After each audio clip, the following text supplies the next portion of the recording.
Okay.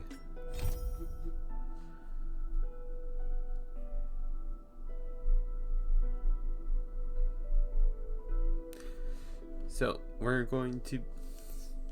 today we're going to be continuing on with the story of Star Rail. However, since what happened last stream with the glitch, I am going to also be redoing the last section because, yeah, after everything crashed, my audio cut out.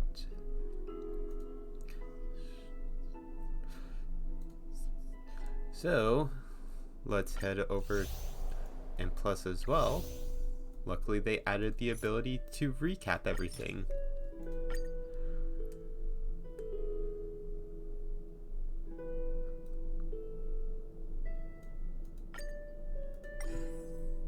Okay.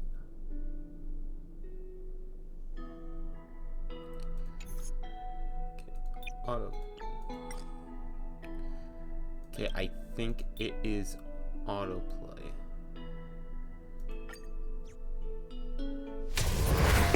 Okay, there we go.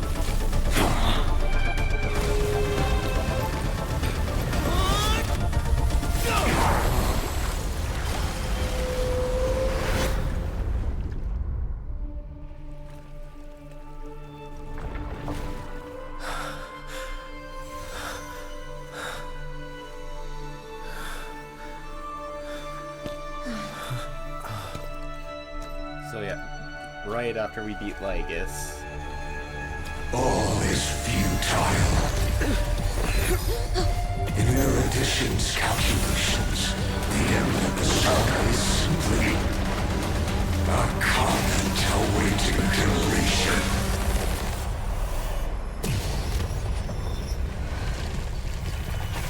I don't like such a cold statement, okay?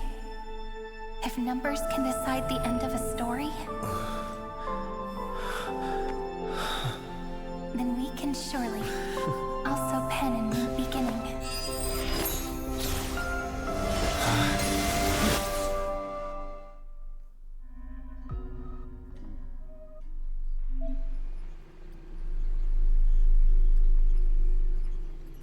Screwy, what do you think? Alright, so we get to redo all the story because, yeah, technical issues are fun, and I think he was mad I called him a theater kid. If your hypothesis of Lygus' identity is true, then even if we remove the restrictions of the Ultimate Protocol, the chances of us defeating him in a head-on battle will still remain lower than the acceptable threshold. Therefore, victory will still hinge upon Mr. Trailblazer and Miss Cyrene. Go on. Maybe we're thinking about the same thing. Lygus' cognition resides in the exomyth. He is both an instigator within the experiment and the observer outside of it. Logic. His inspiration circuit can simultaneously process the different time flows in and out of that world. That's where things get tricky. He simultaneously exists in two different timelines, where the internal clocks are wildly different. That old Intellitron's neurons have completely gotten used to that over this prolonged experiment. And that's why he holds home field advantage. You and I should be able to manage that too, if given more time. Unfortunately, there's no if, and we don't have more time. That's why we need to change our way of thinking and turn his advantage into a weakness. The key lies in memories, right? Oh? You caught on quick. You've already mentioned my friend and I, so it's an easy connection to make, no? My intuition has always been very on point. Good. Then I'll cut to the chase. Since his thinking speed far exceeds that of normal people within Amphorius, we are going to externally plant a memory into his inspiration circuit. Then, command it to loop endlessly until he gives in. Even the most flexible and sturdy inspiration circuit cannot withstand the traffic of a full-on information flood. When the amount of information exceeds his cognition filter's capacities, he will have no choice but to focus on processing this memory. That's when the parallel processing advantage he gained via Amphorius will completely destroy him. An image from a person's memory played in real time might only be a second for us. But for him in Amphorian time, it could be millions or even billions of calculations.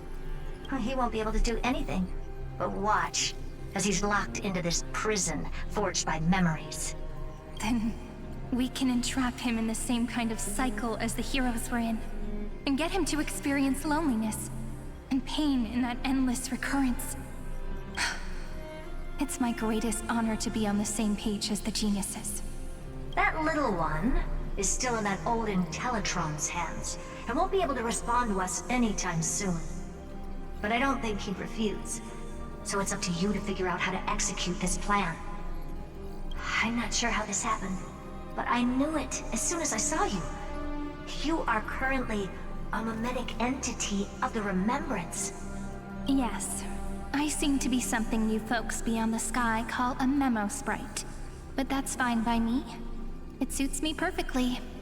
I can serve as the vessel of memories, and do my part for the final battle. But before that, we have to tell you. The path characteristic you exhibit is very special. There's no way you're just a simple memo sprite. However, I'm sure about one thing. You are a mimetic entity born in Amphorius, yet you only awakened with the Little One's arrival, and only matured as he embarked on the path of remembrance. That means your existence is completely attached to his memories.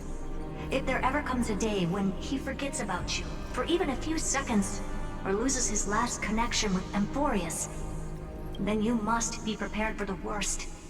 You will disappear in the memory zone, utterly gone, without even a single line of data to remember you by.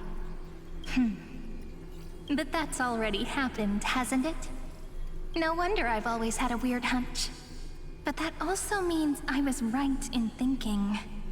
As long as my friend and I are together, we can do anything. Alright, next part.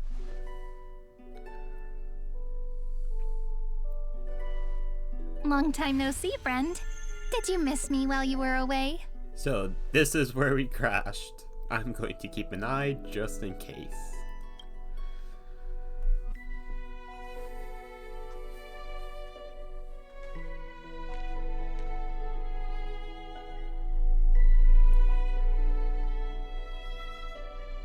Long time no see.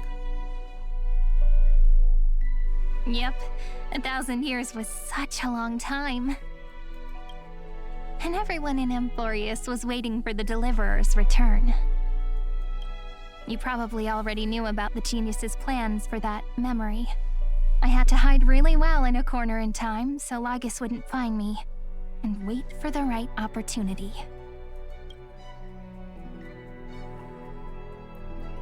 Which is now. The moment when his manifestation in this world is destroyed, and his twin timelines are intersecting. I'm sorry for keeping this a secret from you all this time. I'll tell you the entire, unedited story of this millennium as an apology after this is all over. But for now, let's join hands and complete the final step with the power of the remembrance.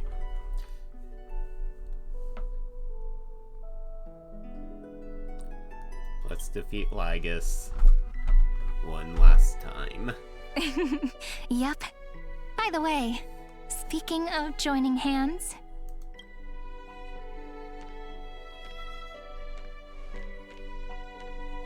Can I please do something before we go on stage?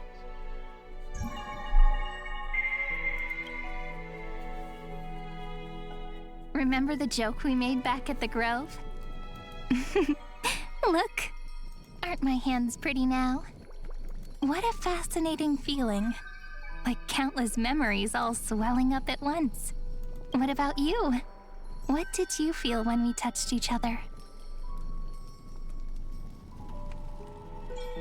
Okay, I forget which one I chose the first time, so... Really? Tangible. That makes me really happy. If memories can move people, Then it must have been a happy memory, right? Now, please remember what you're feeling right now. Write it down in your heart and keep it there. Memories you want to treasure will never fade away. Even if immersed in the long river of time, these memories will still leave traces of their existence. So, if the view in your memory ever grows fuzzy, just reach out and touch it. It's like reading bedtime stories together at night. It wipes away the chill of passing time, sharpens the outline of memory, and restores its power to nourish the spirit. Now, I'll carry this power with me, and for a little while, I must part from you, as I step into the long cycles of this world. Give me your blessings, friend. Then, let that bright future be, as we have written. Then, I'll leave it to you. It's showtime.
All plays are like this.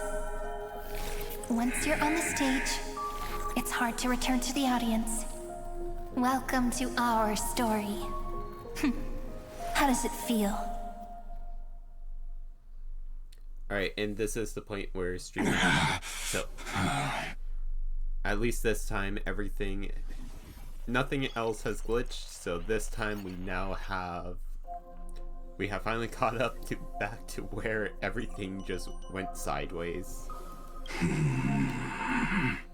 Even the authority of time cannot command the entire scepter, nor can it plunge the Amphorian extrapolation into a loop.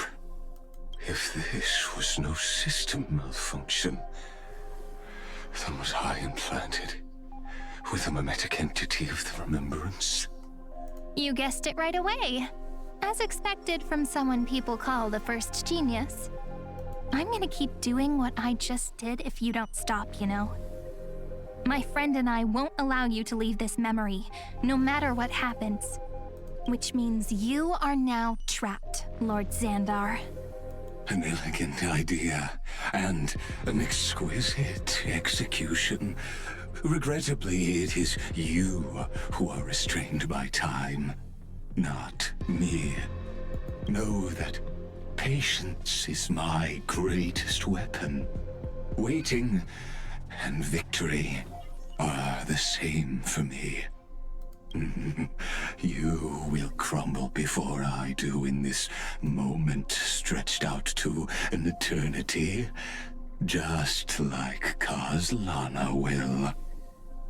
Yet all I need to do is to wait, as yet another futile bug falls down the cliff and into the bottomless abyss.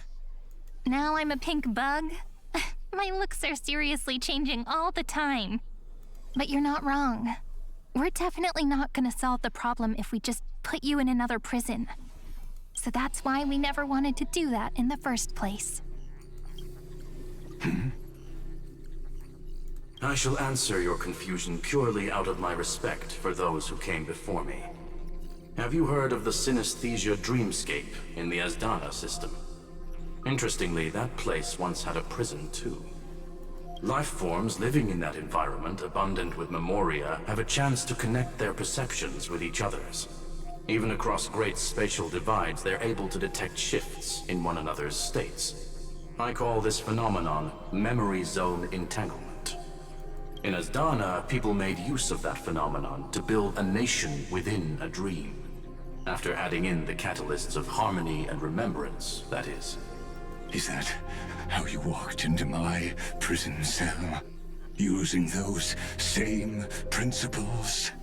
I would much rather call this location our negotiation table, Lord Xandar. Nonetheless, your hypothesis is correct. We happen to have an ally skilled in tuning, while the Trailblazer and Miss Cyrene both have an astonishing amount of resolve, which I'm sure you can testify to. I am also sure that with the support of such a resolute memo sprite, our conversation can last for a long, long time. I'm the best at listening to stories, you know? I'll leave the exciting clash of the erudition to you two geniuses. A brainstorm? I like it. And it's 2 against 1? Well, I like it even more. Let's talk, Xandar. Take a guess. How much do you reckon we can dig out of your brain before the next second? And how many ways can we find to deal with you? Besides, in your current predicament, there's no way you can take our trump card away. Go, little one. Go. Overturn the Era Nova. Lygus disappeared? He's now in prison. It seems you had conducted a secret hunt in the depths that even I cannot reach. In that case, go. Swim onward and give this campaign a fitting end. I shall send you off with my song, Greyfry. May this song penetrate time and become the prelude to the new world.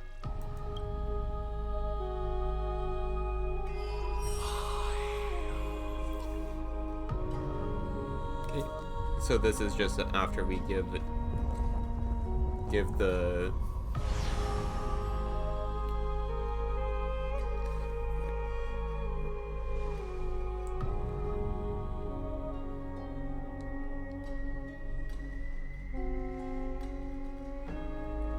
oh yeah, core flame. The core flame of trailblazing, aka the core flame of world bearing.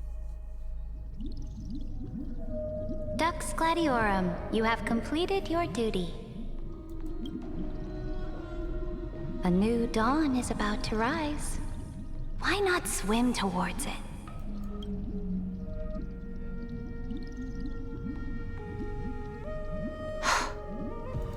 You died long ago, Imperator.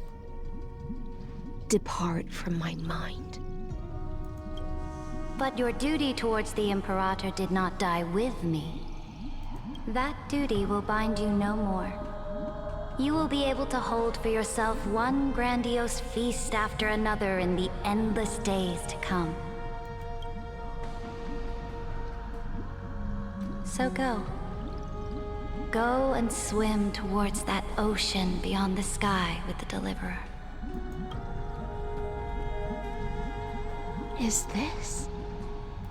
A page out of that sidekick's book. I commanded her to gift this page to you when everything finally reaches the end. What's on this page? Memories. Lifelike memories. That sidekick found me after the bloody feast 1,000 years ago and showed me her diary. I saw within that notebook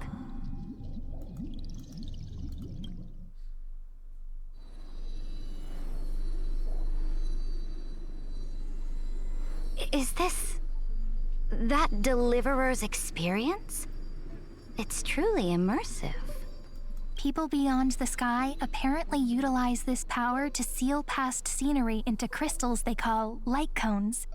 But I only know so much about the remembrance, so I can't completely replicate the past. But I'll do my best to talk about the missing parts. I'm all ears. Go on then. Do your best. But if your chatter gets too boring, or if I deem it offensive, then law will become forever beyond your reach. Got it. I'm sure you'll find this to your liking. After all, it's human nature to want to embark on a journey into the unknown. Is this a fortress in the sky? Heard a space station. This is the first step of my friend's journey among the starry seas. This place is called the Herta Space Station. Just think of it as a supersized grove of Epiphany. Oh, so it's the territory of that witch. She and another Antikytheran lent me a helping hand back at the banquet. Look, over there. Looks like he's talking to Madame Herta in his memory. Let's go listen to what she thinks about this world, all constructed by eons and paths. Or at least the Herta that we thought was the main Herta of the time. Pretty nice space station, huh? But just wait. After a couple more stops on the Astral Express, you'll see sights that'll make this place look ordinary. Oh, the cosmos is so vast that the unknowns far outnumber the knowns. But none of them will end up being anything amazing. The farther you go, the more you'll understand what I mean. So do your best with the nameless. Break a leg! And remember to send an update or two to Asta when you've got some downtime. She certainly shares my way of thinking. Only that instead of a conquest through blood and fire, they chose a gentler path. People call Madame Herta and Mr. Screwlum geniuses. Apparently, only the smartest people in the cosmos can receive the blessings of Nous, Amphorius' true creator. Do you mean that even individuals of such nobility are merely subordinates to a god? On the contrary, after all, it was the very first of them who created the god. But I don't really know all the details about that. You might be able to ask Madame Herta herself when you get the chance. Let's go check out some other worlds next, shall we? A snow-covered land? Interesting. This star is named Eurillo 6. That name sounds so cold. Belobog sounds better. The girl we see here holds a similar station to you, Imperator. She's the supreme guardian of this world, a leader who took up the mantle of government during a disaster. I did not expect the Empress of this world to be so young. The last one kind of was killed. Just all because of what possibly might just be a bomb. Because every Stellaron we've seen so far has either been contained or exploded. Well, your appearance isn't much older. It's all thanks to you that we survived the crisis. The collaboration with the IPC is both an opportunity and a challenge. Nonetheless, it's an important step in our journey back into the universe. This world was sealed beneath its sky just like Amphorius was, and they only managed to reconnect with the stars when the Nameless arrived. That IPC she spoke of, is it a more powerful organization? Yes, the IPC conquered many worlds through trade, and opened up a vast territory that way. There are many such powerful alliances beyond Amphorius, and they all walk on roads different from the destruction. Coming back to the Supreme Guardian and her Belobog, didn't they find a peaceful way to enter the interstellar community? That cannot be true. That IPC would never have grown so big on trade alone. It may pretend to be a wealthy merchant with clean hands, but I am willing to bet that it grew fat on gory oppression and bloodshed. Yep, some parts definitely do that. Its path of conquest must have had no mercy for the weak and would have destroyed them if needed. Are you telling me that this snowland never thought about tossing its dignity to the wind and kneeling to the IPC? I will not believe it. I will never allow the Imperator's empire to be sullied by others. Amphorius must become a power so strong that no interstellar foreigner would dare to look down upon us. Imperator, Belobog isn't as weak as you imagine. Listen. I indeed hesitated. But now I understand what we must do. Belobog must learn how to walk on her own until she no longer needs the support of others and can stand on her 2 feet among the stars. Even if I may not live to see it, I believe such a day will surely come. They still have their dignity intact.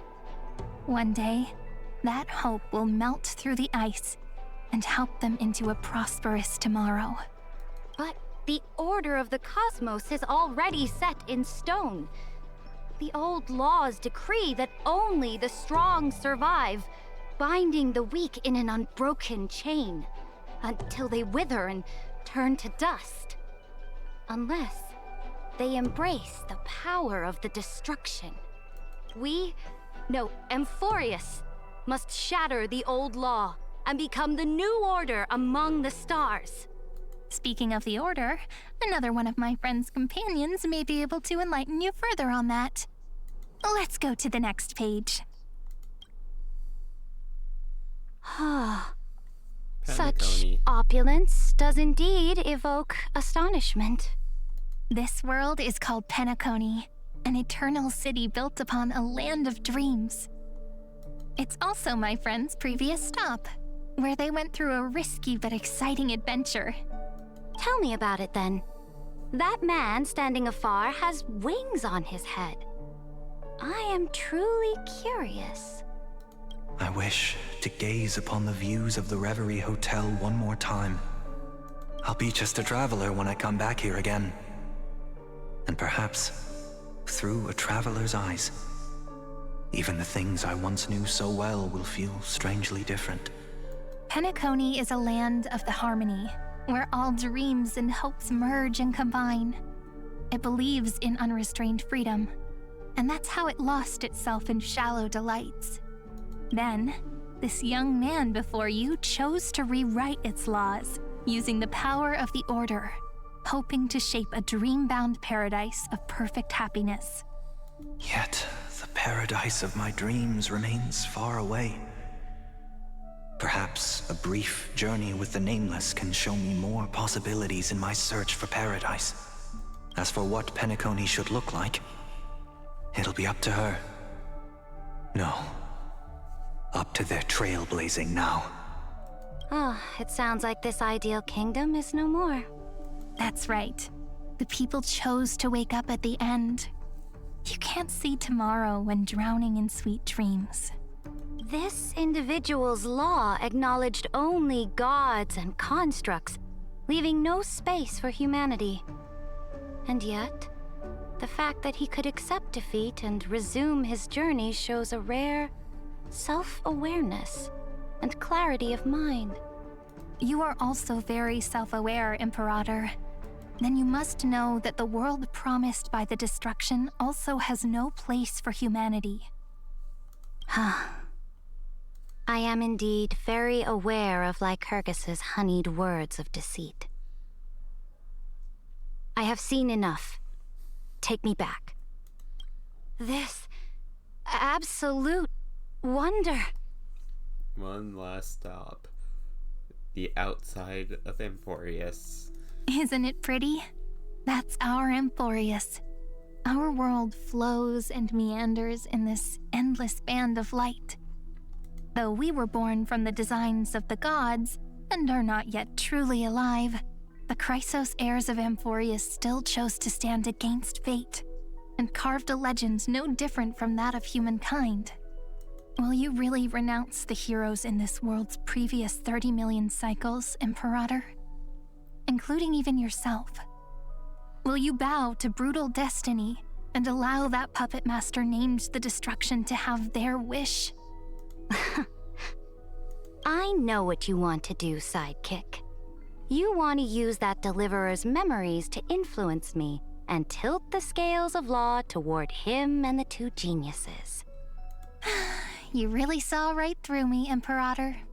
How can one rule an empire if one is incapable of understanding people's minds? I have decided on Law's final destination. However, before I move my next chess piece, before we go on, tell me this, sidekick. Throughout his trailblaze, was there ever a memory of the ocean? The Lafu. The ocean. My cradle. My home. You shall complete your conquest in the ocean at the boundaries of this world, and eternally slumber in the sound of tides. You shall eternally slumber in the sound of tides, and complete your conquest in the ocean at the boundaries of this world. Our prophecies aligned as flawlessly as a sea snake circling upon itself. An elegant loop, like a joyful hymn, like the circulating ocean current, like our two fates, like Amphorius itself.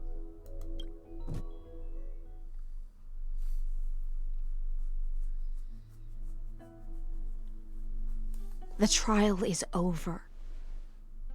So tell me, who will own the divine authority of law? I won't give it to anyone. What? I am the law.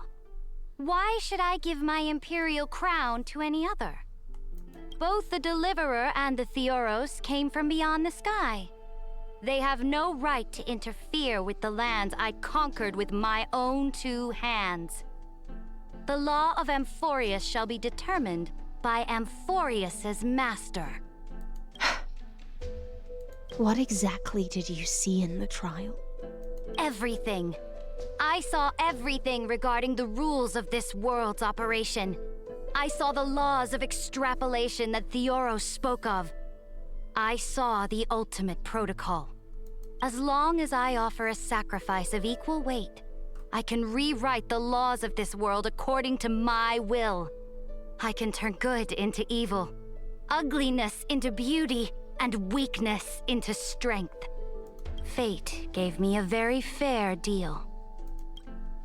One rule change for the life of one demigod. What are you planning to do? You can't guess? We can conquer the stars without relying on any power from beyond the sky. We just need to make some reasonable sacrifices. Your ambitions have already made so many people give up their lives for the law. And you're still not done? I am determined for Amphorius to stand on her own 2 feet among the stars. You are beyond reason. You think such a simple and hypocritical statement can justify your atrocities. There's no new without destroying the old. That's what you consider an atrocity? Ironic, for that is also the unchanging law of Amphorius's revolutions.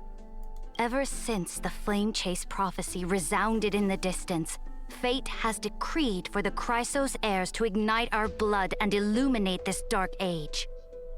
People would still be puppets of the old dynasty if it weren't for my conquests.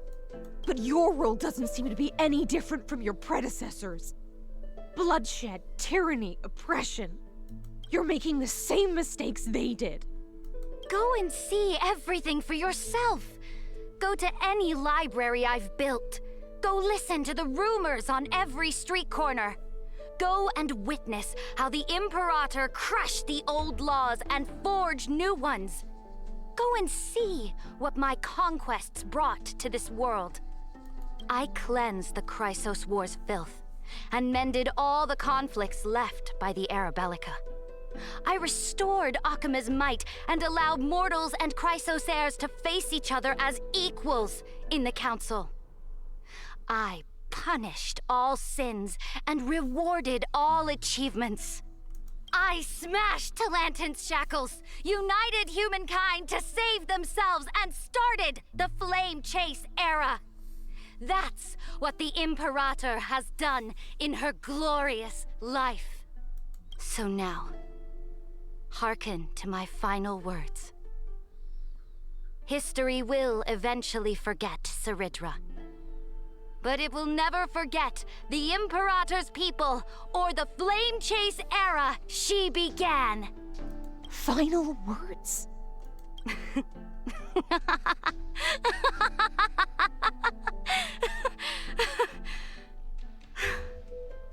Amphorius is about to be destroyed.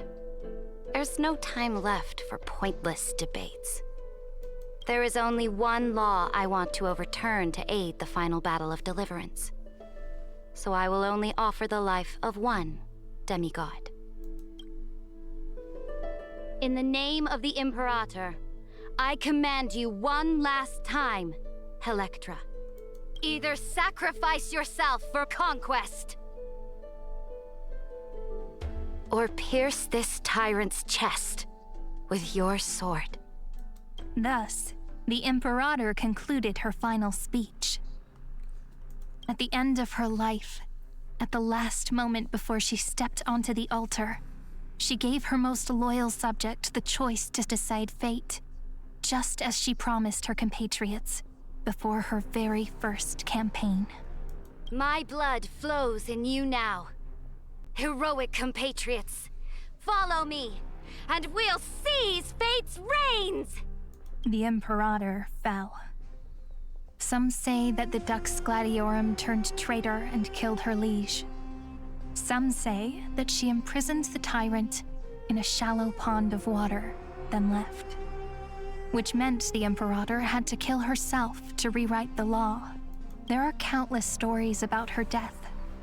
All we can be sure of is when the knight left the vortex, the Imperator was still mumbling about their past conquests together, the beginning and the end of her existence. Imperator, wait! How could someone of your status come to the front lines? Let me be the flag bearer! The troops defending the pass to the west of the grove, have they surrendered? They ran as quickly as they could when they heard your name. The Golden Cocoon Pass is now in the First Legion's hands. Good. What about the Delosian militia? The Third Legion set fire to the mountains and flattened everything west of the basin. They just need a few more days. That is enough. We cannot afford to miss an opportunity for victory. Lastly, how many Ladonian cannons are left? They are no more. The Second and Fourth Legions have destroyed them all. Very good. They now have no way out, no reinforcements, and no artillery support. We will be able to liberate the Grove of Epiphany in the blink of an eye. We will launch the final charge 1 quint after the curtain fall hour tomorrow. Remember, as long as the Alliance's flag still flies on my shoulders, you must keep moving forward. Take no prisoners among the enemy's soldiers. All sages who resist are to be captured and tried according to martial law. And do not destroy any books. Now go! Notify the entire army. Understood. Those who are resolved to die, we salute you. Reporting in. The mountain dwellers are resisting fiercely, and the legendary Mountain Breaker has personally engaged in battle.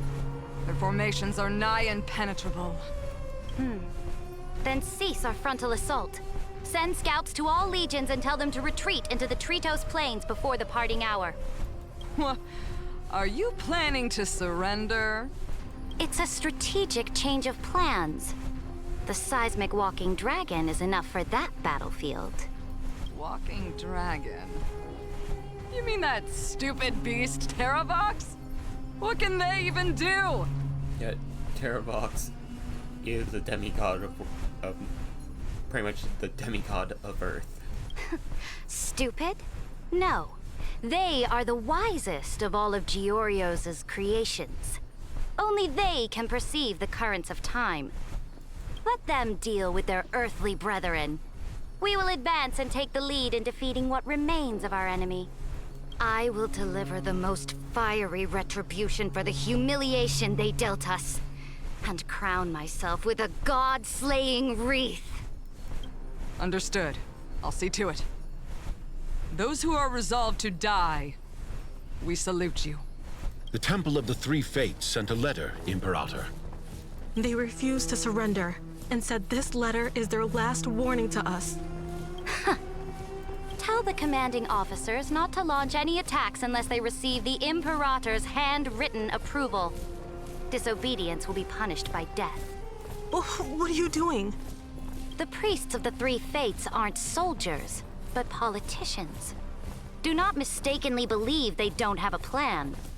These dying pests will wring out every idea from their brains, all for short-sighted gain. They are much shrewder than we are. I am inferior to them in that regard. They also have the prophecy to wield as a weapon, something I am not blessed with. Launching an unplanned attack will only disadvantage us, as all of Emphorius will judge our actions.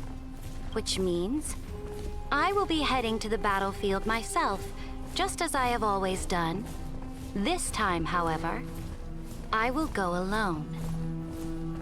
I will conduct secret negotiations to ensure fate is on our side. Understood. The legions will make their preparations. Those who are resolved to die, we salute you. Why are we not allowed to march out with the army, Imperator? Because fate had other plans. This will be a long voyage with no return. Those of you who bear the prophecy cannot come with me. Why are you personally leading this battle if it's doomed to fail? The Flame Chase journey cannot be without a leader. That is correct. The Empire will be without a head when the Imperator falls. But remember, as long as you seize the right opportunities, even a chaotic game will remain winnable. My departure will create a long staircase for you. You will understand what I mean when news of my death reaches your ears. Saridra, is our journey about to be over? Destroy the old laws and forge new ones. My conquest has reached its limits within the borders of Amphorius. Since the prophecy already decreed that the Imperator would never conquer the stars as she wished, I will bow out here and try no more. More Chrysos heirs bearing divine authority will be born, and many more heroes will arise. Will they demand peace or war? Will they resist tyranny or become the next Imperator? I do not care. The children of the future will decide for themselves. Do not mourn for me. Anyone can kill the Imperator, but the only one who can truly destroy her is Saridra. At the end, I faithfully recorded the most important battles in the Imperator's life. Her conquest was about to be completed at this point in the story. However, for some reason, a memory suddenly entered my mind just as I was about to put down my pen. It was a journey on a fantastical train. I had the honor of having a heart-to-heart conversation with the Imperator under the stars, and I asked her this question at the end of that discussion. How do you want history to remember you? As a hero who gave up her life for the Flame Chase? Or as a tyrant? She answered so quickly, as if she had made up her mind long ago. I would rather be forgotten than be defined.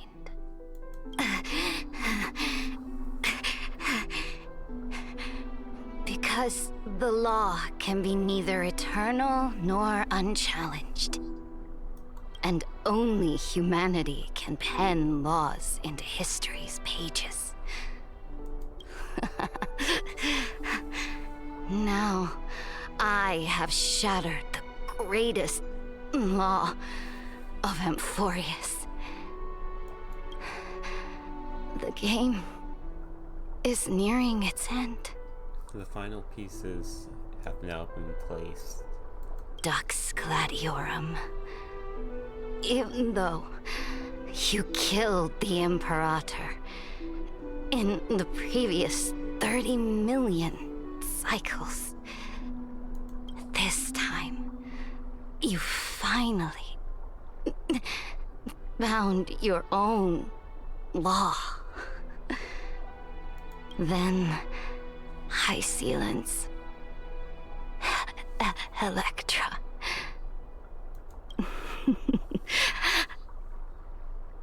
I will ask someone to deliver the prophecy's ocean at the boundaries of this world to you. Will you choose to swim into that ocean? I do not care. Do not care.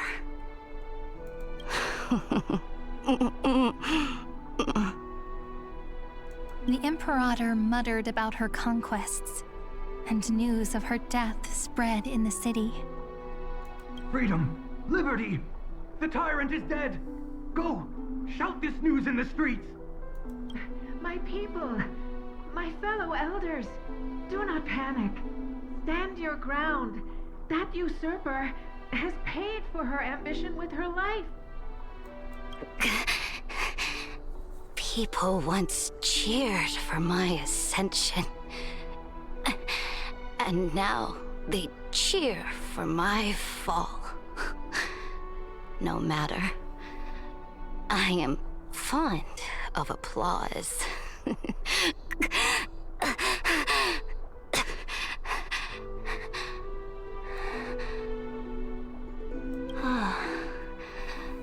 I see the cosmos, the battlefield that I cannot reach. I will return in the next cycle. The stars will hear my legion's war drums. Hear the great name of the Imperator. Hear Amphorius's Serid.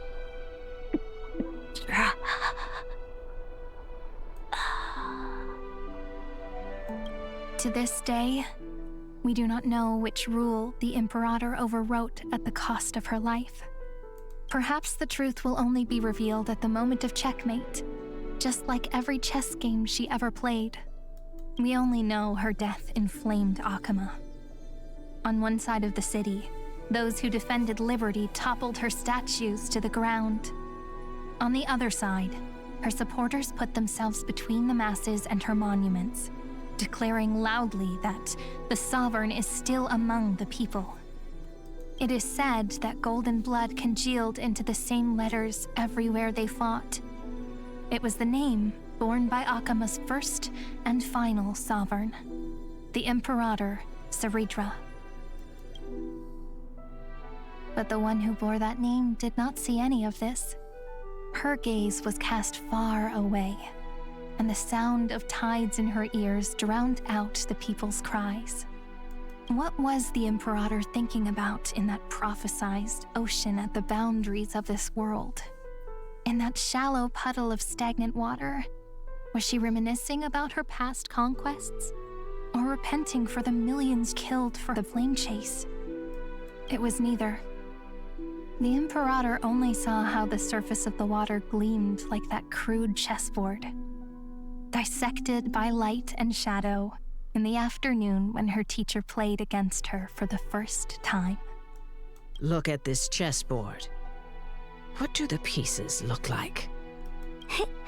They are strangely beautiful. They look like the stars in the night sky ablaze.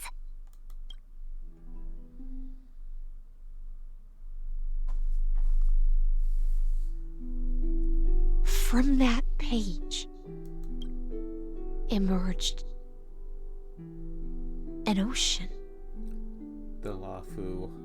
So vast, so pure, Not a single trace of corruption. Is this Ceredra? Electra, my subject. Ever since you walked out of the tainted ocean and pledged yourself to me, I have seen the abyss in your eyes and the emptiness in your heart. That was why I promised you a new ocean, where the Imperator's ambitions would serve as the currents, and loyalty would be its light. Electra, my subject. You have done your duty as my blade. The prophecy has now made its final decree on the road I intend to walk. My conquest is doomed to never reach the stars. But the Imperator never makes empty promises. So take this memory, this ocean, beyond the sky, as witnessed by the Deliverer. This is the final gift that the Imperator can leave for her subject.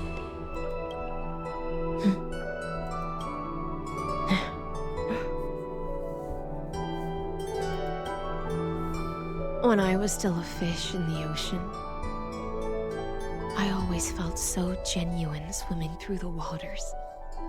But once I stepped onto land, I found myself caught in a play. Every land dweller wore a mask in their life. So I, too, donned a costume and tried to find my role in this show. I became your blade in war and the violin strings at banquets. Do you still not get it? I do not long for the oceanic depths of my homeland. Nor do I crave the swelling seas beyond the sky. Perhaps even I don't know what I want. I still don't know where I should swim to even at the end. But I know one thing right now. A fish is simply a fish. And she can never leave the ocean she's in. But whether under the ocean or on land, we two prisoners who can never escape this cave can still look outside the cave and see the stars. I have to admit, the 12-factor simulation of life in this experiment has far exceeded my expectations. Make your choice then, Senior Society member. Do you want to keep walking down the wrong path and be remembered for your incorrect conclusions? So we're about to reach the final act. Or do you want to return to the audience's seat and give yourself, Amphorius, and the entire cosmos a more fitting end? I must refuse. A dead man never fears death. Did I not make myself clear? Have you forgotten about our dear Lord of Silence? You wouldn't want her to consider your 8 other clones as cancers within the erudition and chop them all up, would you? Your logical deductions are vastly different from mine. Therefore, allow me to provide one more academic recommendation. Listen, my peers. Why don't you look beyond this world, just as the Chrysos heirs did? Re-evaluate your calculations and take into account all enemies in the upcoming war among the Eons. Amphorius is not a place where 3 paths entangle, but where 3 paths fight to the death. You used Memoria to resist me, but did you not consider the possibility that the Remembrance and their children might have taken this opportunity to join the fray as well?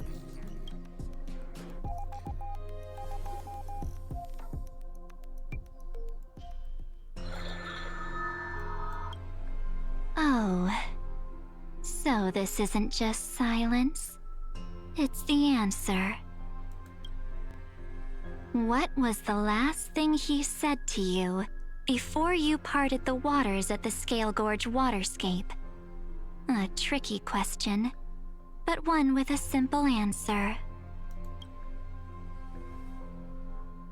He didn't say anything back then, right?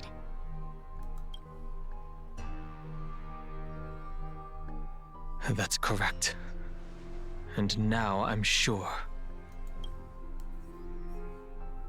You are not March 7th. There's no way she would remember that detail.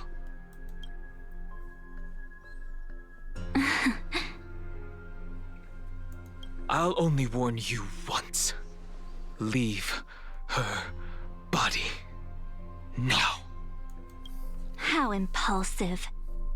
That's not like you at all. Why don't you calm down and think about another possibility? I didn't take over March 7th's body. Rather, it's March 7th who regained my memories. There we go.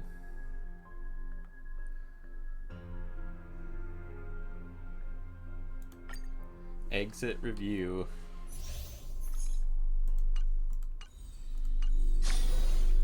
So that was all the parts broken up because pretty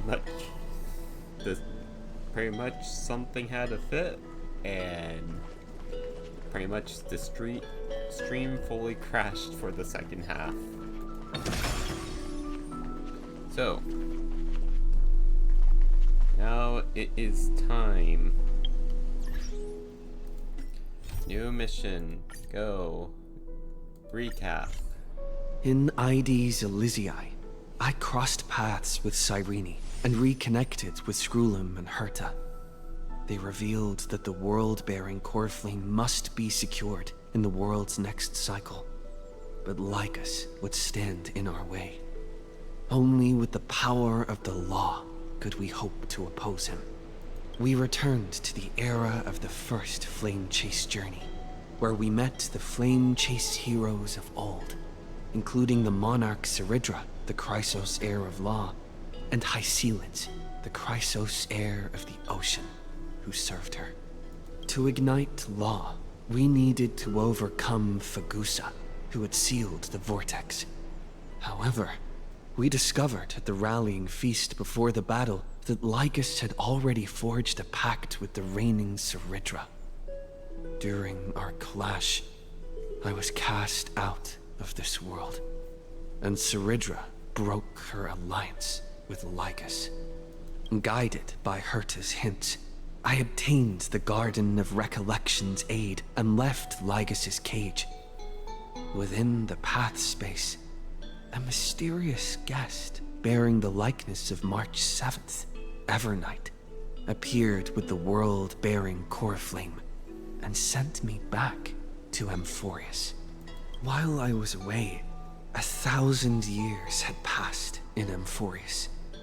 Amidst the desolation of Akama, Cyrene left behind memories of a long war between the Chrysos heirs and Lygus.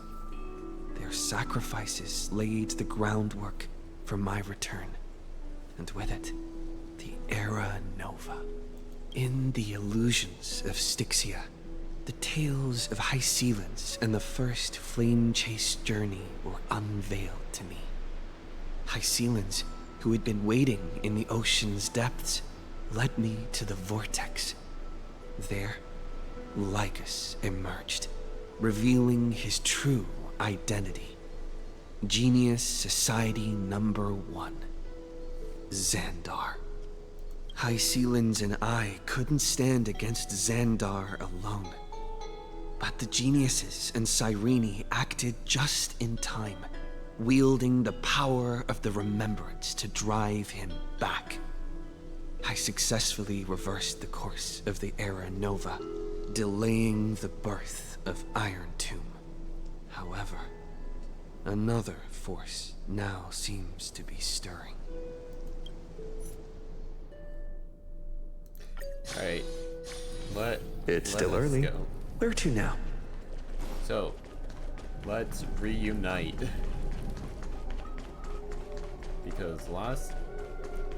Just because in that scene, Hung and I'm going to say Evernight, just because Evernight is pretty much the memory form, or the one with the memories of March 7th.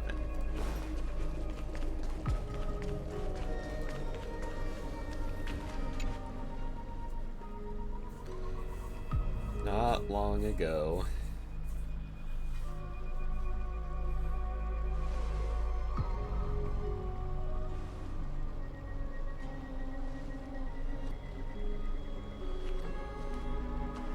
I'm finally here. Once I return this core flame and become the world-bearing demigod, the cycles of Amphorius' tragedy can finally end. This Era Nova will be the arena for the final battle with Iron Tomb. But I still feel like something's not right. Even though this cycle has no demigod of time, time has always stood on humanity's side. Then, with this core flame blessed by the remembrance, respond to their hopes and blaze a trail to the future. Oh, weird. No one ever mentioned this. The core flame of time.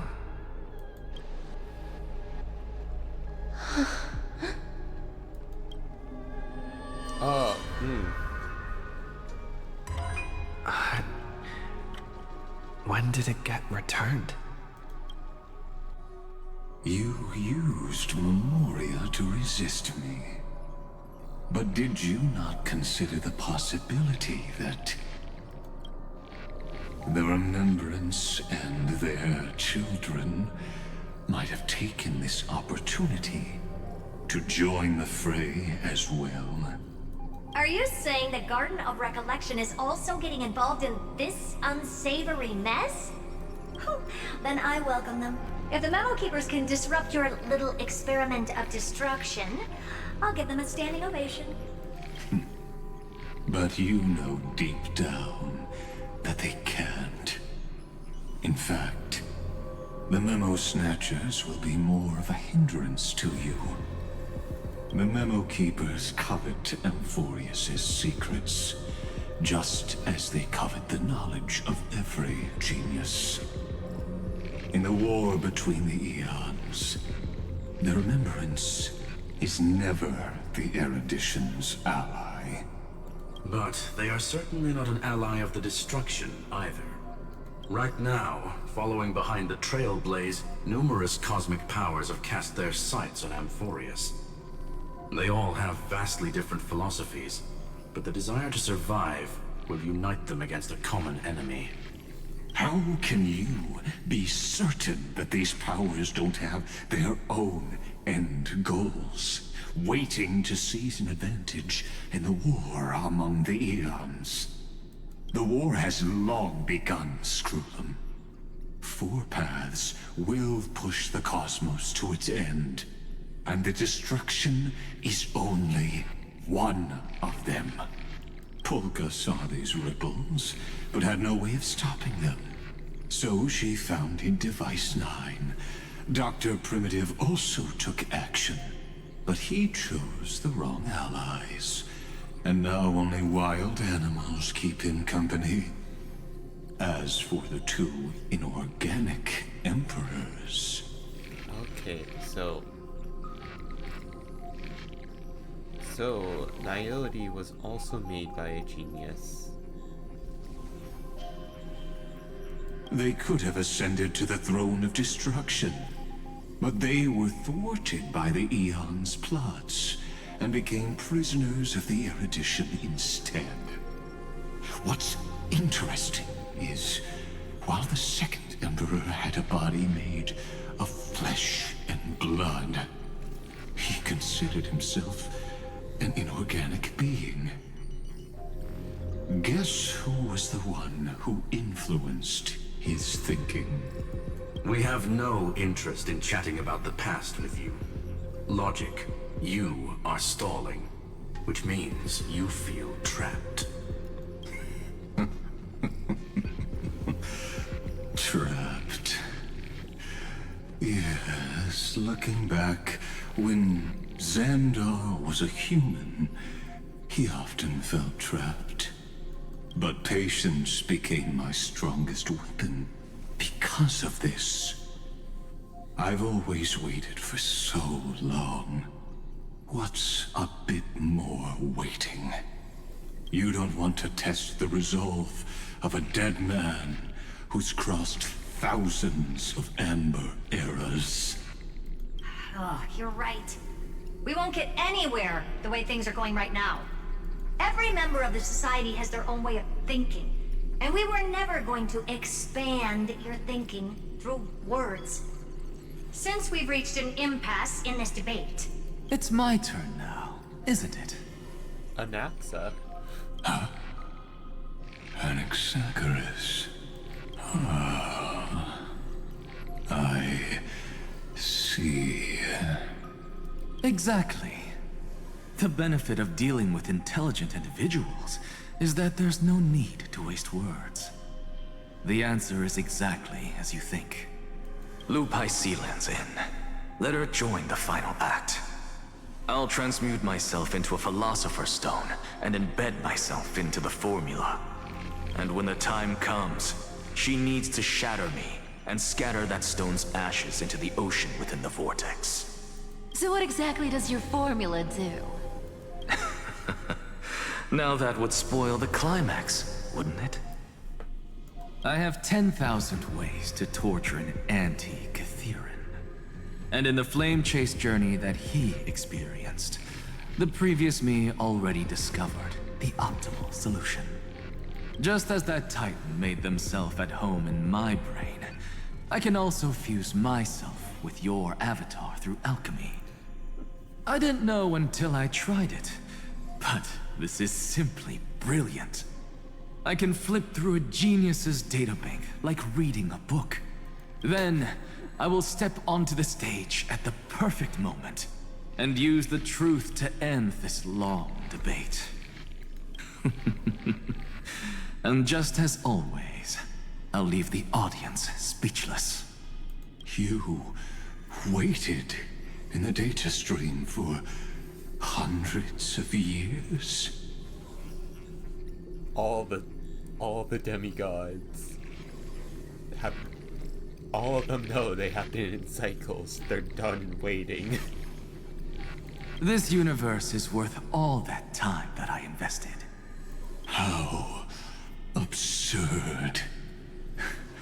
But I can't help but admire it. You managed to avoid the watchful eye of the erudition and plan all of this within Amphorius. It seems that there was a slight oversight in my assessment of the experiment. Perhaps there was more than just one oversight. More than just one? I underestimated the Remembrance's methods. A third party is about to join our discussion. Still haven't noticed it.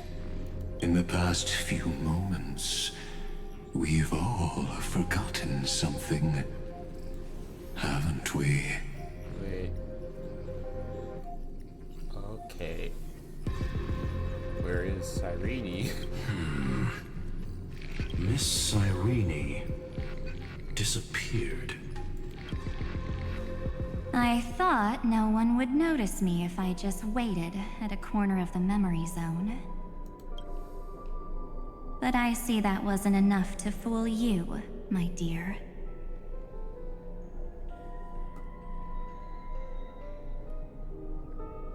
Did you steal my memories?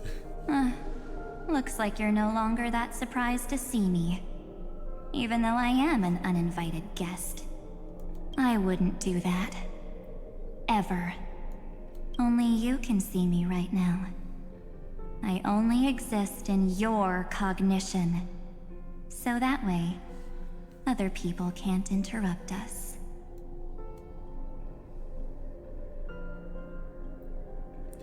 What do you want? Time's ticking, dear. Why don't you just listen to the one thing you should know, instead of getting distracted by the details? Also, it's just compared. So pretty much Black Swan and what's her name?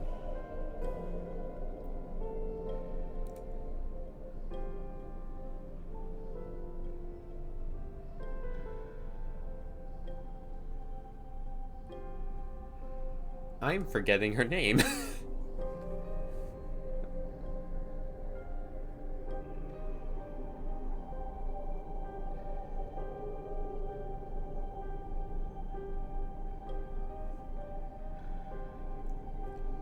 Oh.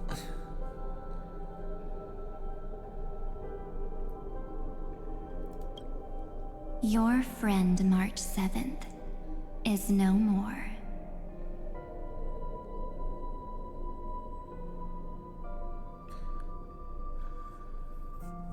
Let's go with explain yourself. Huh. It's just like what she predicted. The truth shook you. Just like she said it would. March 7th entered this world long before you and Don Hung arrived at Amphorius. She embraced the path of remembrance to save you two, and burned away like a lone candle in the fog.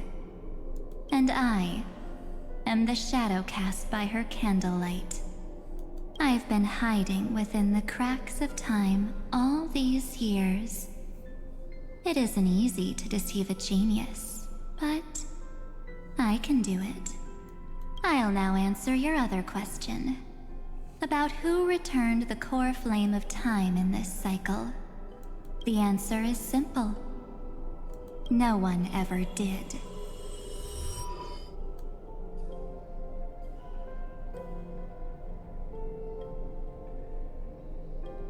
I believe someone as sharp as you would definitely figure out that something's wrong.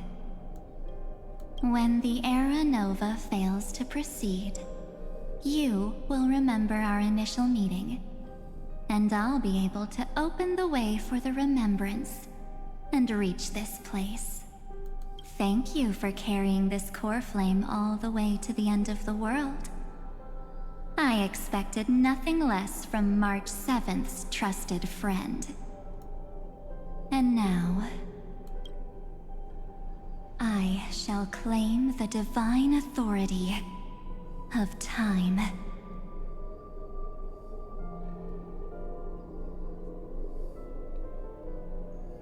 What do you need The time divine for? authority isn't actually all that important. What's important is that I will use it to participate in the inner workings of this world. You already have a good idea of what the Era Nova does, right? It initiates extrapolations for the next cycle, based on the World-Bearer's memories. This immutable experimental mechanism is the key to the genius's resistance against Iron Tomb. And now, I'll be lending it just a touch more help. Let me filter your memories. Keep the appropriate seeds, and discard the rest. That way, we'll be able to complete an Era Nova that this world has never before seen. It won't take too long. You just need to step into the rain of sensation with me. I'll tell you who deserves to be forgotten, and who deserves to be remembered.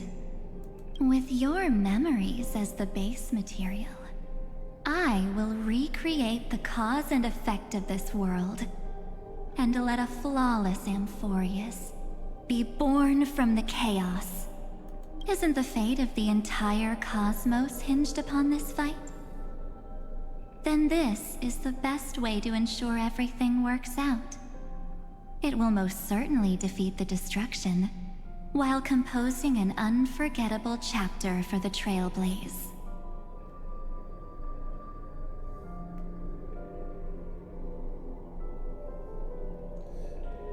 Your plan is no better than Lygus. Of course.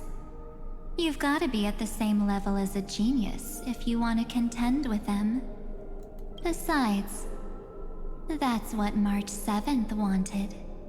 If a new life is to be born, its seed has to be dead. March 7th made a wish to me before she disappeared. Her only wish was for the Trailblaze's journey to continue, without an end. I'll definitely fulfill that small wish for her.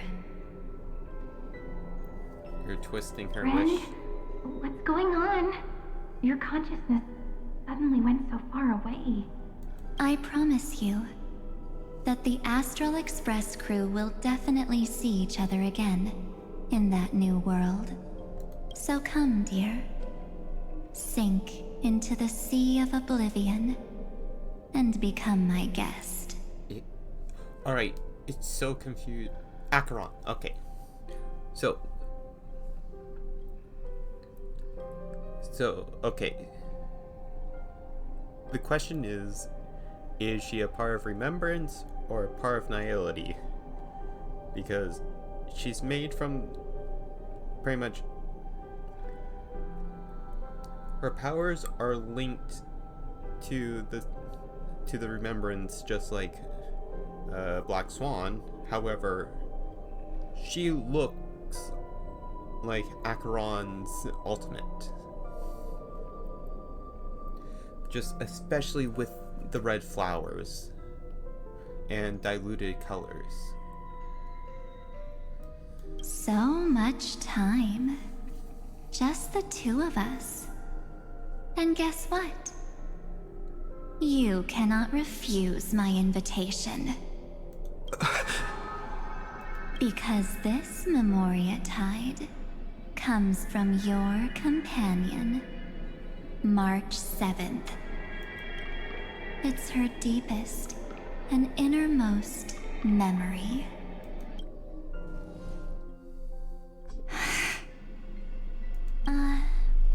Well, I'm not actually all that surprised. I saw you ages ago, after all. It was on that night when a certain Knight of Beauty dropped by uninvited to the Astral Express. That was when you showed up, without even saying anything. Okay. Huh. I see.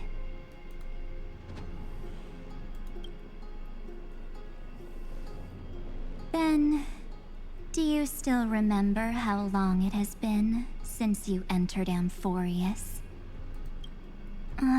That's gonna be tough to answer. 97 days. You walked every inch of this world in 97 days.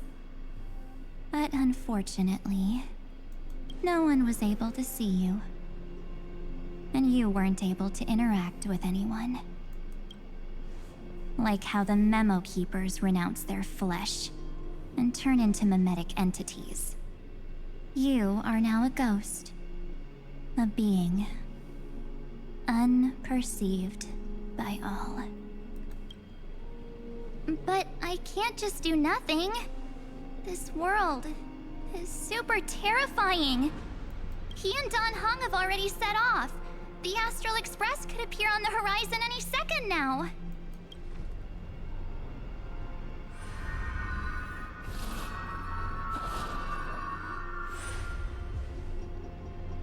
And they too will become this place's victims.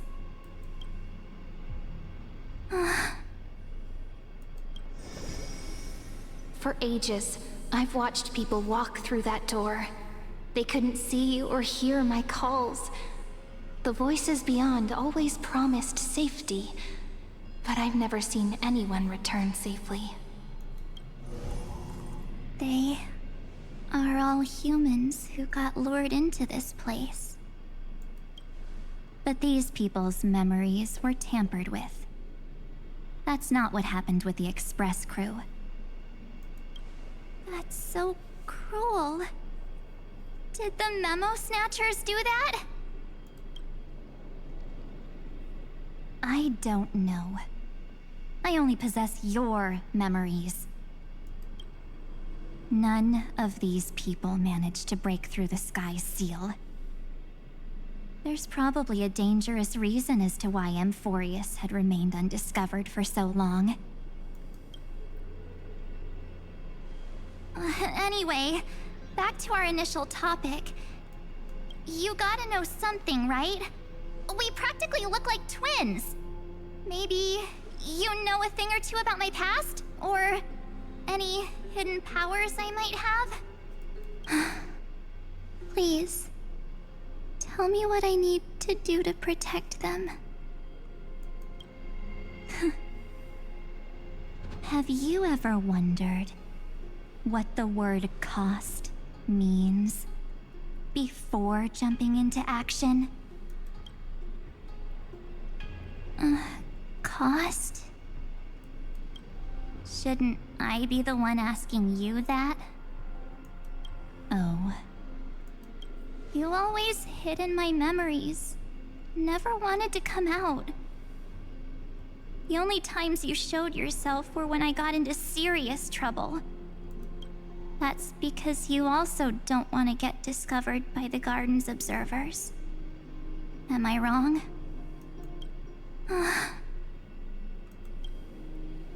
There's no one here except us.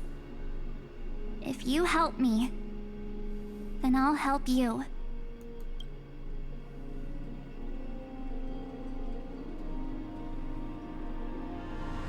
Fine. Let me drop a single pebble into these stagnant waters and watch the ripples reshape everything. But you must polish this pebble with your own hands. And it will require all of your memories. What will I turn into after that? Maybe you'll turn into a guiding light. Or maybe you'll be reduced to dead embers. I can't guarantee that you'll remain the person you are now. Inside you is nothing but an Evernight. Even I can only catch a tiny glimpse of it. If this is the only way, then I don't see why I should say no. Besides, the mastermind behind the show is about to find us.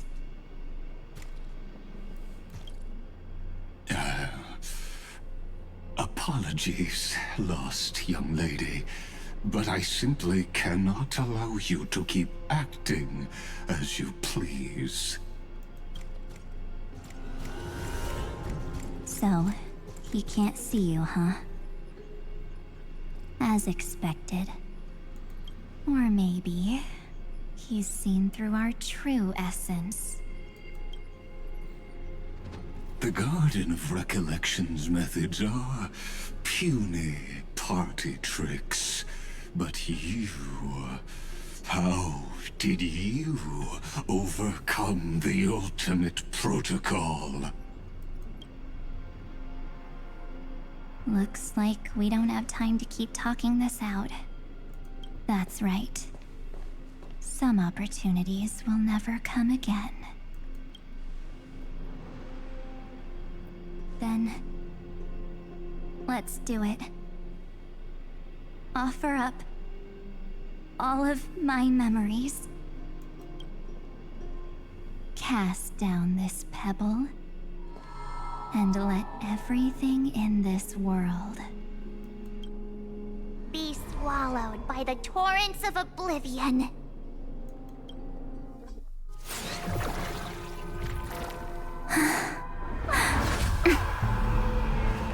I promise you.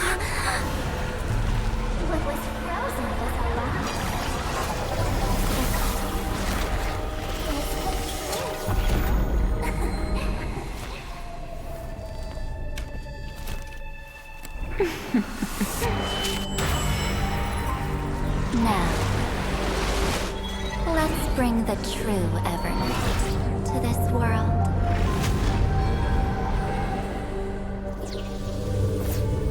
Okay.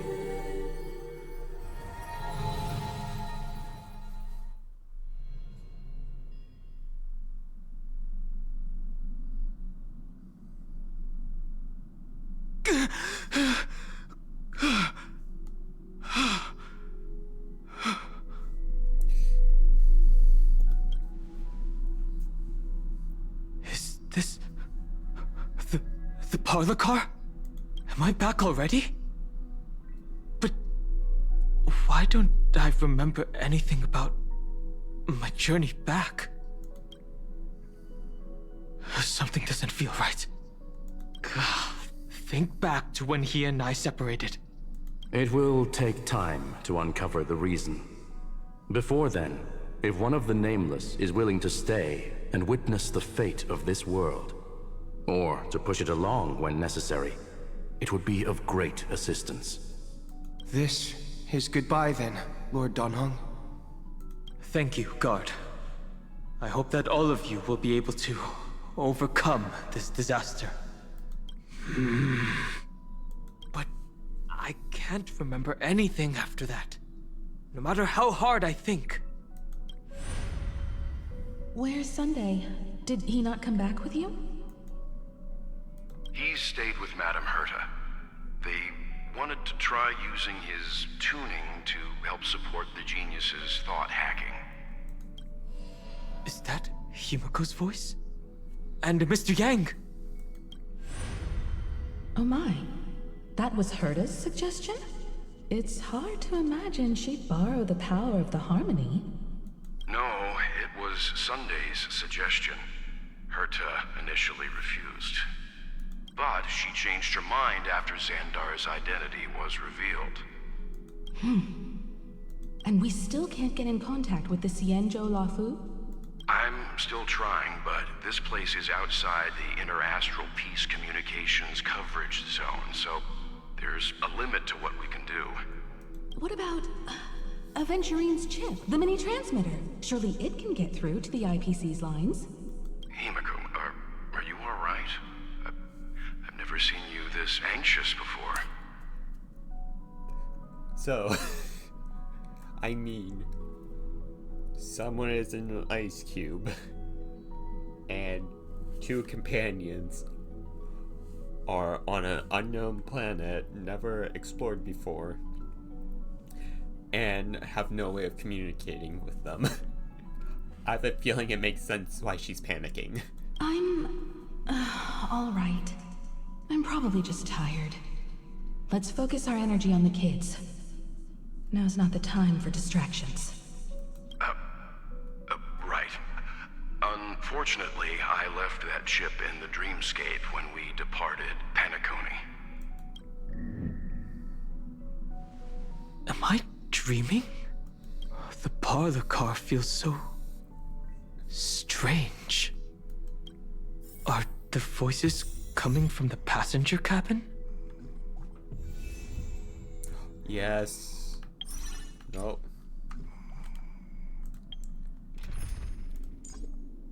Boop, boop. Okay. Actually. There we go.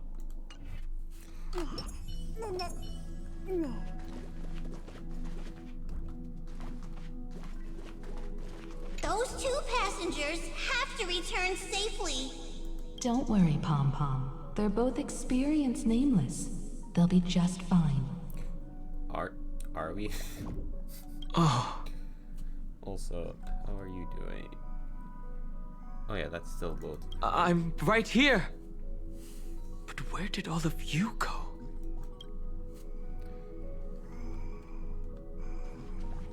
Alright. Next car. It's hard to believe that their car is still floating in the vacuum of space. That's why the Express wasn't able to receive any landing signal. It's likely that the two missing Nameless, like March 7th, also came under the influence of the Path of Remembrance, and only their minds entered Amphorius. We can analyze all we want, but the real question is, what can we do right now? I was just about to get there, Miss Himiko. Right now, Amphorius' memory zone is extraordinarily full. I can also take this opportunity to enter the world and seize as much of an advantage for the Astral Express as possible before the other Memo Keepers arrive. For example, I can light a beacon in the memory zone for the Trailblazer and Don Hong to follow back home.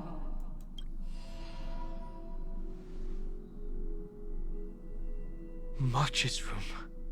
I haven't heard a single peep from her this whole time. March already wasn't feeling very well when he and I set out. Even if this is a dream, I should still check on her. Ice Cube.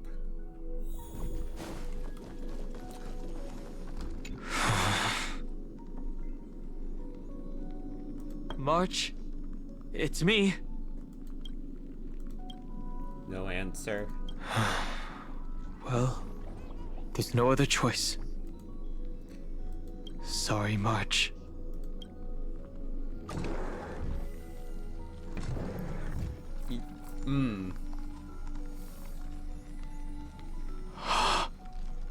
This isn't a dream after all. Based on what Madame Herta said, Don Hong should already be on his way back. But the Express hasn't detected any traces of him. I feel like I've seen these floating black things somewhere before. Or he's already returned to the Express, but fell into the trap of someone with ulterior motives. No, I've definitely seen them before. But I've lost that memory. The Memo Keeper's mimetic entities are truly everywhere. Don't worry. Normal Memo Keepers can't do anything to that little dragon. As long as he's awake enough, he'll find a way out. So a lucid dream. All he needs is a little concentration, patience, and resolve. Hearing you say that makes me feel much better. Don Hong has all of the qualities you mentioned. I don't know what your intentions are, but as the guard of the Astral Express, I must ask any suspicious and uninvited guests to leave. Fight time. Oh, okay. I choose you!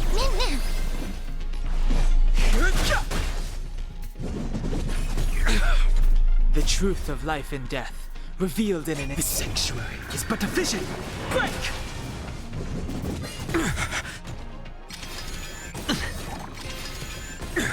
Sure, I'll play along.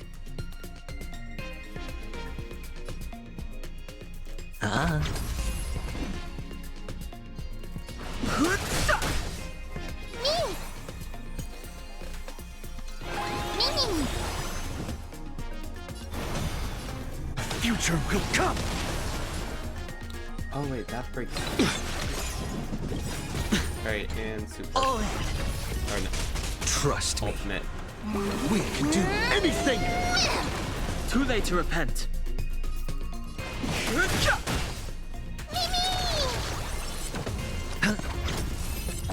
There we go.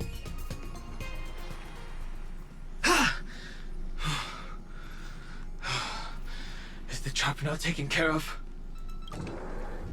Don Hong! Miss Himiko, I'm back. Even if it's just through a spirit warp jump. You could hear our conversations? Yes.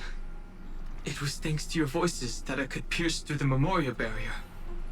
Although, it was not a wise decision to let a Memo Keeper of unknown origins board the Express.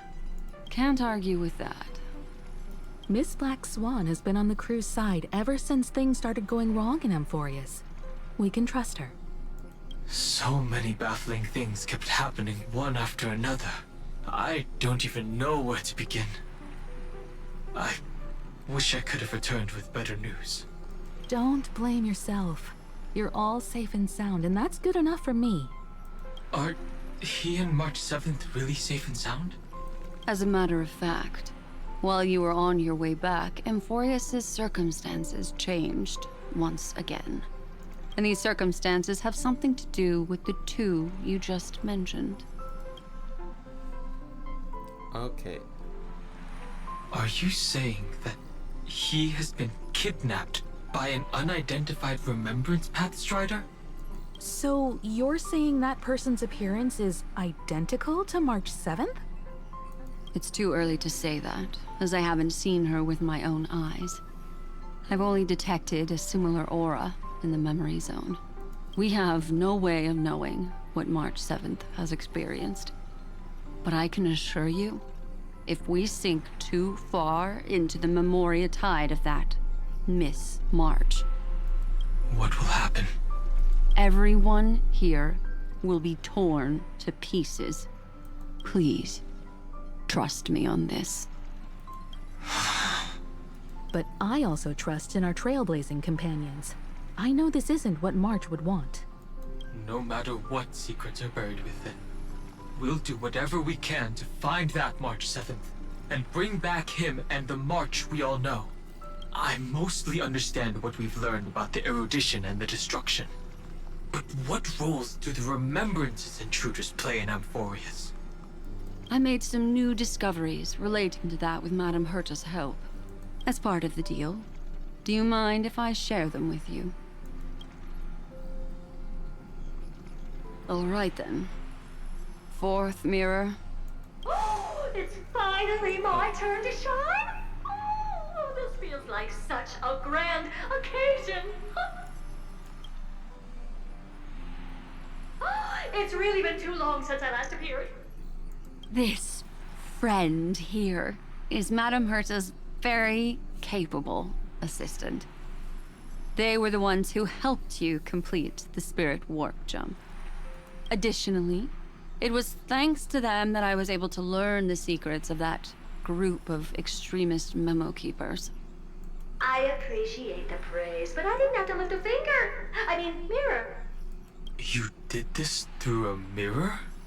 The Garden has strict rules for collecting memories.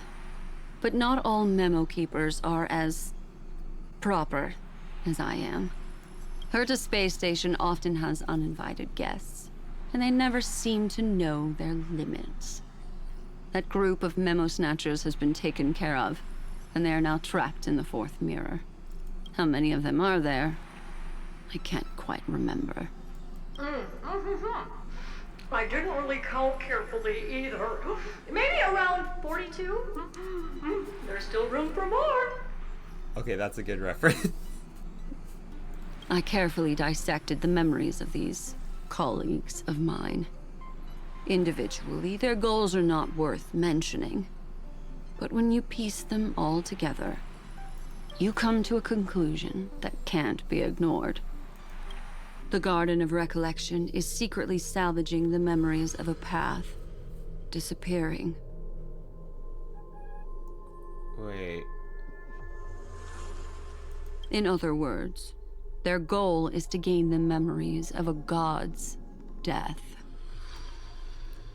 The moment an eon falls? That would indeed be a spectacular sight for someone dedicated to recording these things. That's exactly the problem. They seem to have been aware of the destruction's movements early on, but they lacked a decisive power and had no way to penetrate Amphorius's firewall. So, what did they decide to do? Hide the truth and wait for an opportunity. Now, it seems that letting Memo Keepers guide the right people here was also part of the plan. This also confirms one of my suspicions. They have already infiltrated deep within the Garden. They would not hesitate to associate with the destruction in order to salvage memories? Could they be the Cremators? I don't know. Perhaps there are even deeper things at play here. Okay, so that's a new party. The majority of Memo Keepers believe that when the universe inevitably reaches its death, unable to sustain increasing entropy.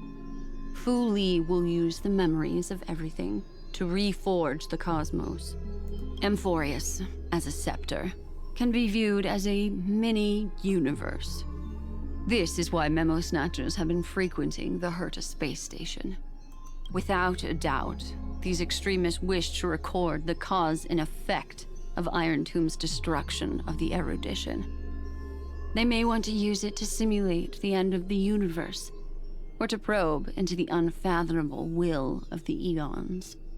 The Trailblaze broke the seal around Amphorius, giving these people the opportunity to enter.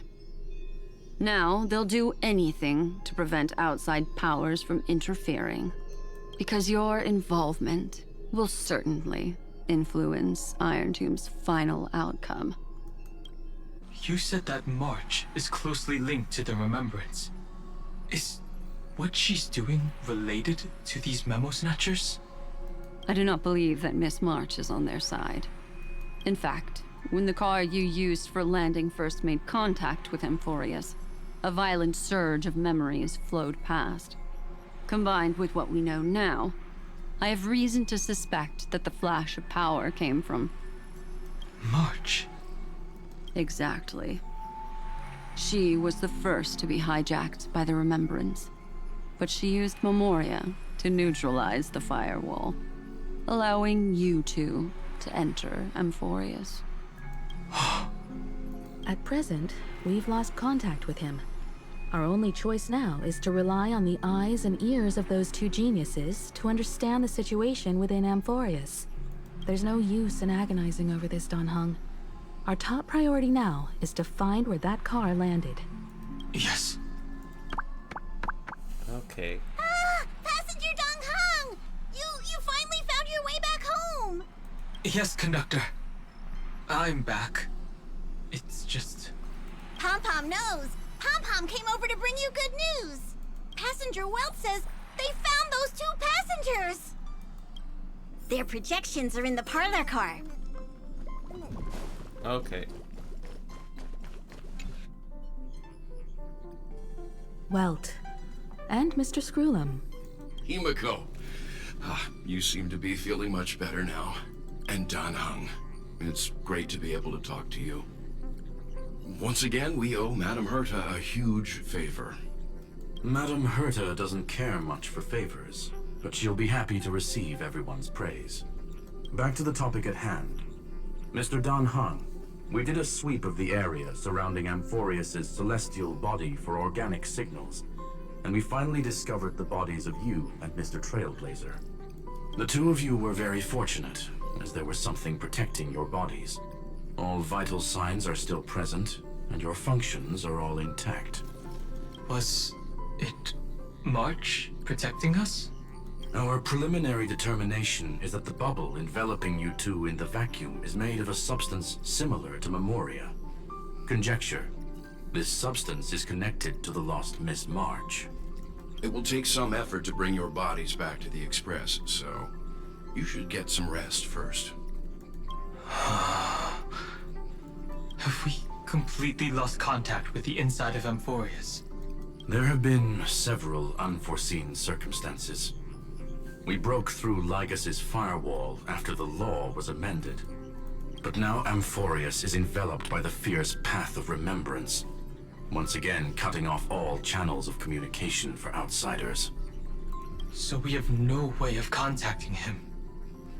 If we take into account the difference in the flow of time, every minute we delay here could be a year of waiting for him.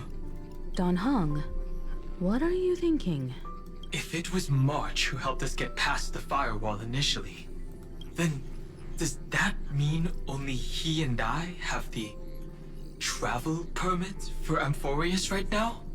That is a logical inference, Mr. Dan Hung. Mr. Screwlum, do you have a way to transmit my spirit signal back to Amphorius? You want to go back?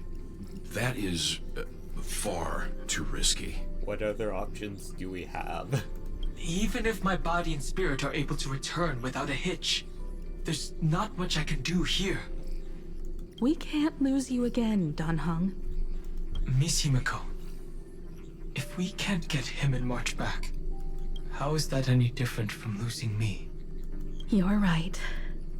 I should have known you'd say something like that. Well, I suppose there's no point in trying to dissuade you. Mr. Yang, Miss Himiko, I will do everything in my power to bring the express crew back together. Alright. I am going to quickly run to the washroom.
Okay.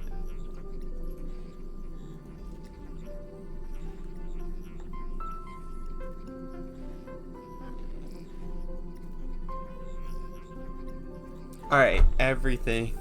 So I am back. Let's open that up again, and yeah, let's continue with the story. No one will be left behind.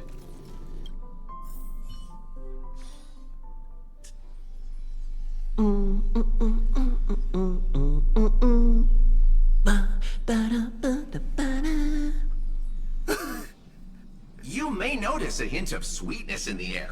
That would be the fragrance of the 7-colored bath salts from Marmorial Palace. A truly splendid journey, if I may say so. With the Era Nova now complete, you have granted the hero the perfect conclusion.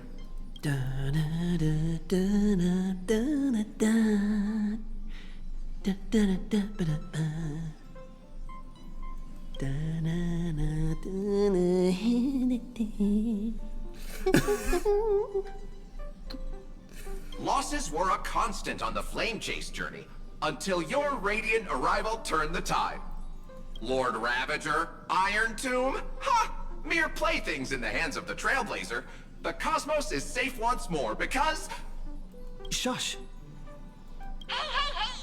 Incoming train broadcast! Attention all passengers! The navigation meeting is about to begin! Make your way to the parlor car!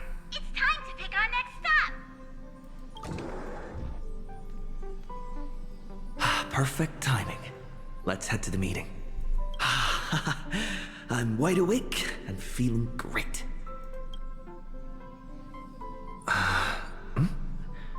What's this?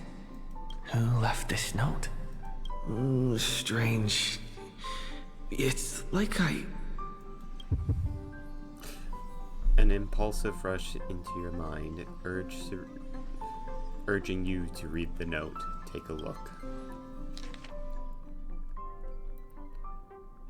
We'll travel together forever and ever.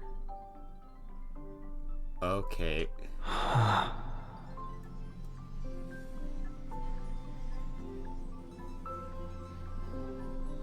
What is this?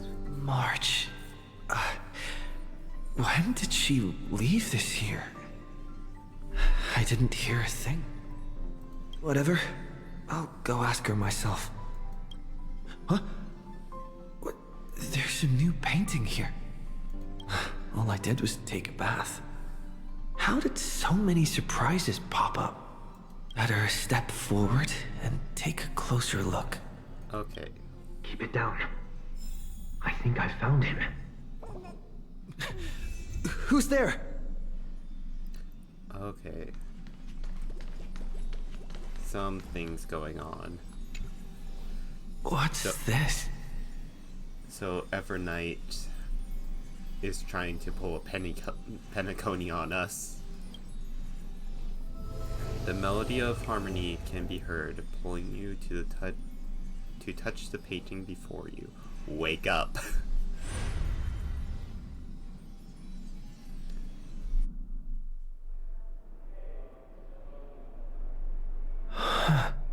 What? Is this the Reverie Hotel? Seriously, what is happening?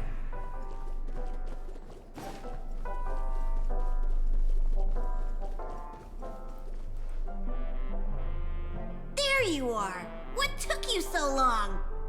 Hurry up! The navigation meeting is about to start! Wait. Okay. This... Navigation meeting? In Penacony? Come on over. It's time to choose our next destination. Perfect timing. The meeting's at a standstill. Lushaka or Melistanen? No one can make the call. The vote's split 2 against 2. Everything hinges on your vote now. We're one person short. What do you mean? Oh, Mark. And once again, the passenger is talking nonsense. Ah, young people. Always full of jokes. What? Their reactions...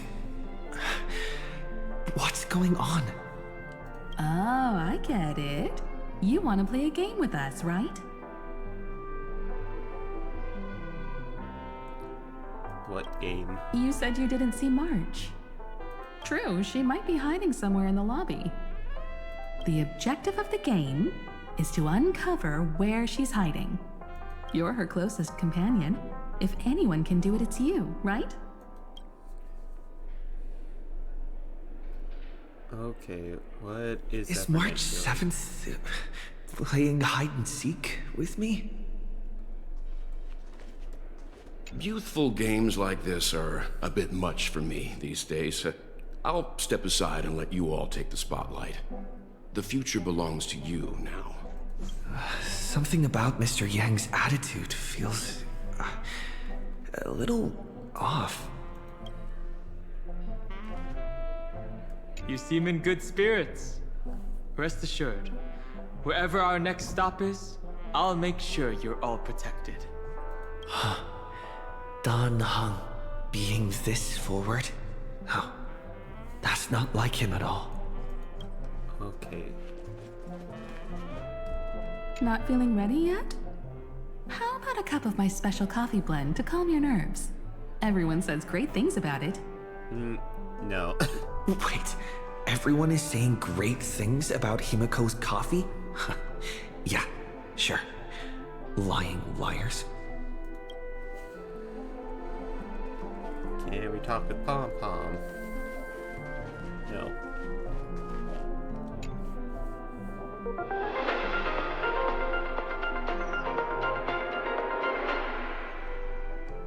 This is the Interastral Peace Broadcast. Good evening, everyone. Also, I'm going to confirm all audio is good.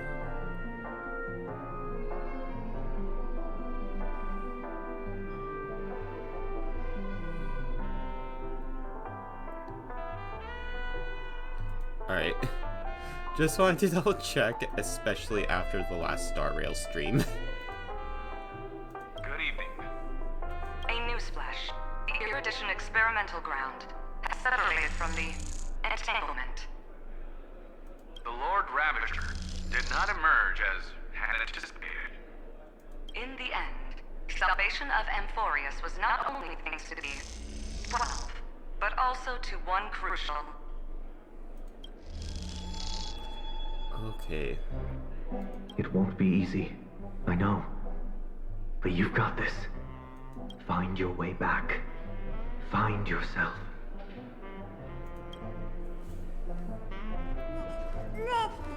Okay, they're trying to get us out.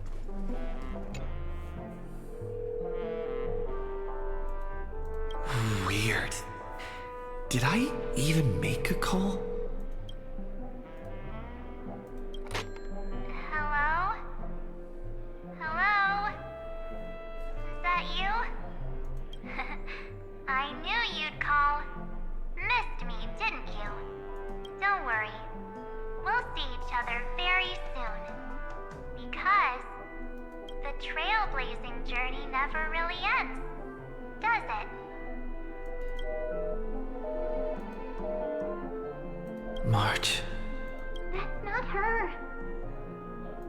Don't fall for it. They're trying to free us.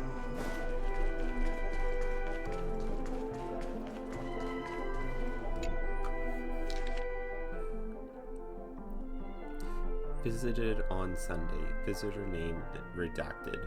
Guest message. Be careful. Listen to voice. An unsigned guest log. Can you really call that a log? Wait a second. Why am I looking for March 7th in the guest book? Friend! Over here. Okay. March 7th isn't here. Faint, fleeting voices are speaking to me. But where are they coming from? Listen carefully. I went through something like this before. Back in Penacony. Not even Lygus' prison could hold me. I found my way out. Keep it together. I know I can do this.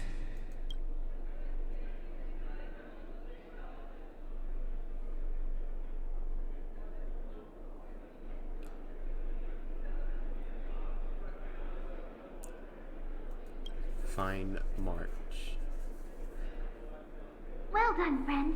Just like that time in the Sea of Flowers in the Nether Realm. Match up my colors, okay? Then we can go home together. Oh wait, sorry. You're trying to tamper with the remembrance too. That might have been Sarini. Too bad. You're no match for me. Stop speaking in flats. Did you find her? No. It's a futile game, isn't it?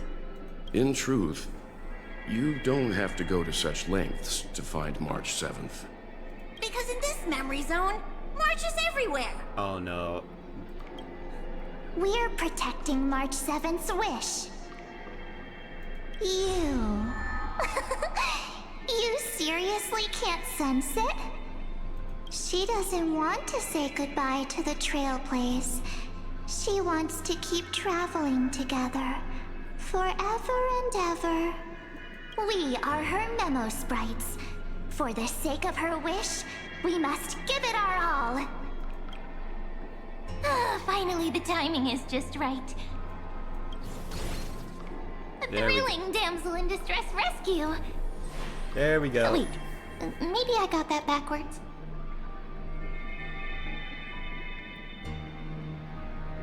It's me, Cyrene, but now I'm in my mem form. Seriously, one mysterious and cute memo sprite is more than enough. Friend, come with me. We're getting out of here. Why run away? What does it take to make you understand? Step 1. Stop scaring him already. Alright. In this form, I'm way more suited for the memory zone. I'm totally in my element. Grab my hand. Let's hide away in the deepest corner of your memories. Alright. We're in dire Lift straits. the curtain of memory and stir up ripples of past reverie. Alright. Heard of space station. Where am I? The space station. Where it all began for you. Looks like we made it. What's that? Oh. Silverwolf? Kafka? It's your secret. I'm so curious. But I won't peek. Promise. When I first met you, I remember they were there in your memories too.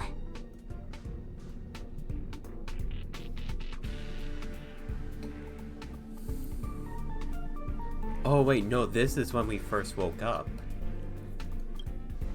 Yes. This memory is all too real. And so heavy. This is when the Stellaron was put in us. You sound really nostalgic. Want to take a closer look? Go ahead. Think of it as a glimpse into the past. I'll stay right here. I promise not to disturb you.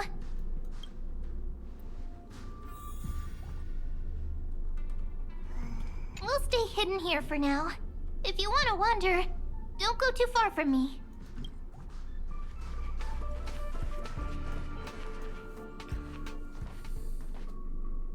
What's this? Memories, from before I woke up? So, Silverwolf, how long till he wakes? Hard to say. Maybe a few more minutes. By the way, that part in the script, Could this be the right moment? Yes, looks like we're on the same page. In that case... Listen. Oh, wait. Remember these words, then forget them. Let them slumber in the depths of your memory until the day they are awakened once more. Okay. Elio is doing something. On that day, your journey will intertwine with the remembrance. In nearly every possibility Elio has foreseen, it leads to a great crisis. You'll face betrayal, lose your way, and seek answers. So before you hear these words, I don't want you to consider this a prophecy. You arrived at this moment because of the decisions you made. Huh? Oh. I don't know what you'll have endured, or whether you'll still believe in me. But if there's even a trace of doubt in your heart, I hope these words can give you strength. It was a wish of the cosmos that set you in motion. And in the tale where you are the protagonist, the stars themselves will defy the destiny of finality. Mark this number, 4. According to Terminus's prophecy, 4 paths will push the cosmos to its end, and on your journey, you shall encounter them, one by one. Destruction, harmony, nihility, and... Okay. So destruction, nihility, and harmony.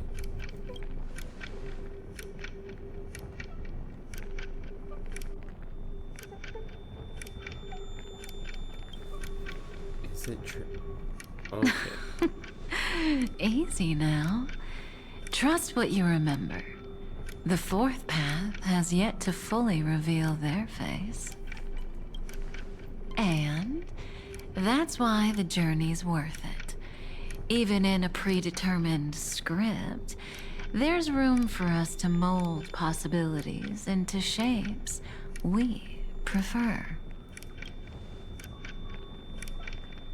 So listen. Take this guiding principle, then forget it. Let your own will be what expands your journey through life. As in the past, even while achieving so much, you never let go of your pursuit of freedom.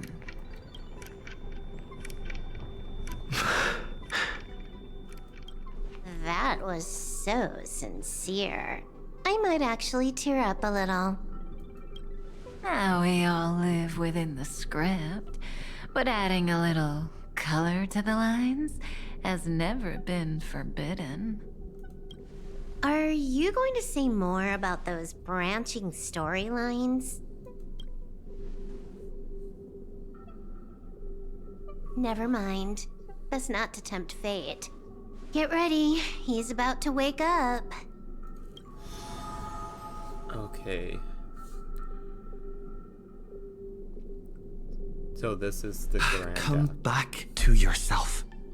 Kafka said that when my link to the remembrance deepens, this memory will resurface exactly when it needs to.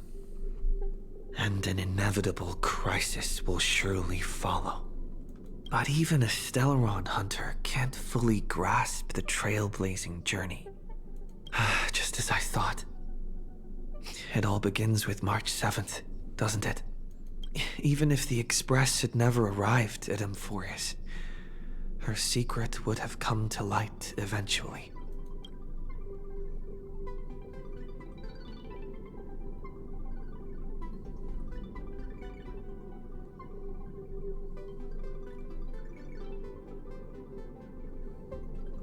So... it's the final... The pressure's really starting to build.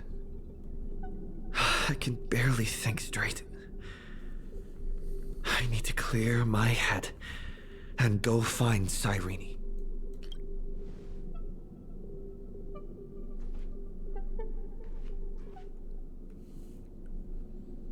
The Grand Act is about to begin. Cyrene?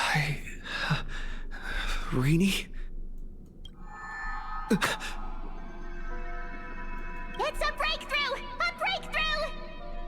How could that little pink girl possibly beat us? Little one, you really don't know how to behave, do you? You were meant to stay in those beautiful memories and wait for all the disasters to pass.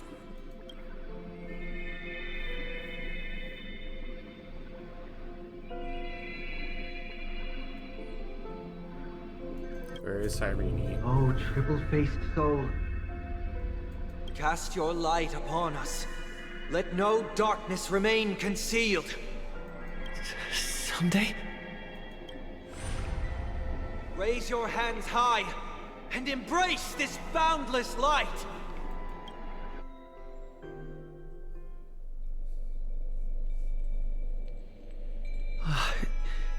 This stage really brings back memories. Yes. For you, I suppose it's been a long time, hasn't it?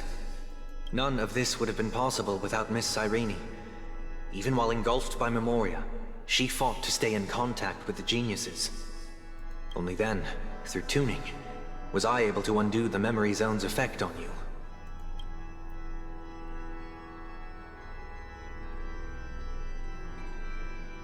Okay, what about Cyrene? Where is she? Step onto the stage first. Ms. March will come for us soon, and she won't be alone.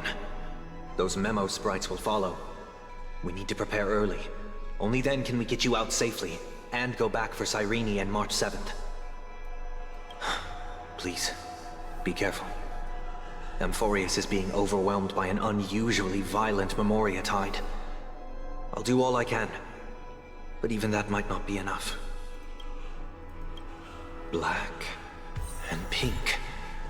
Two memories twisted together. Time is precious. Let's pick up the pace.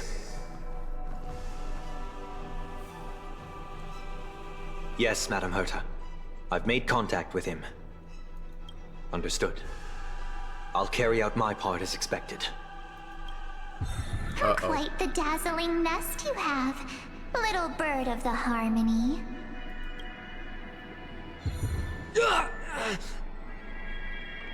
Okay. Your grasp of Memoria is unexpectedly profound, but playtime's over. This ocean we created, according to her wish. This journey that flows on, without end. Don't any of you think about interfering with it. She's coming. Is it me she's after this time?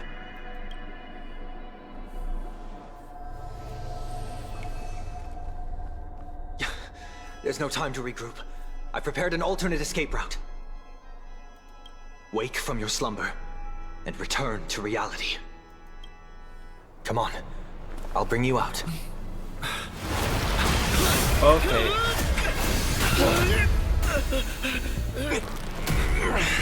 Out. Self-righteous Pathstrider of the Harmony. You think you can do that? Next time, get a memo keeper instead.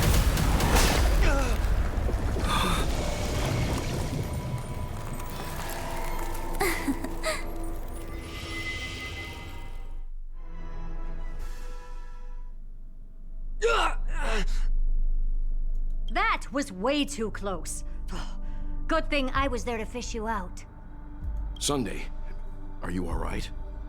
Mr. Yang, I couldn't get him out.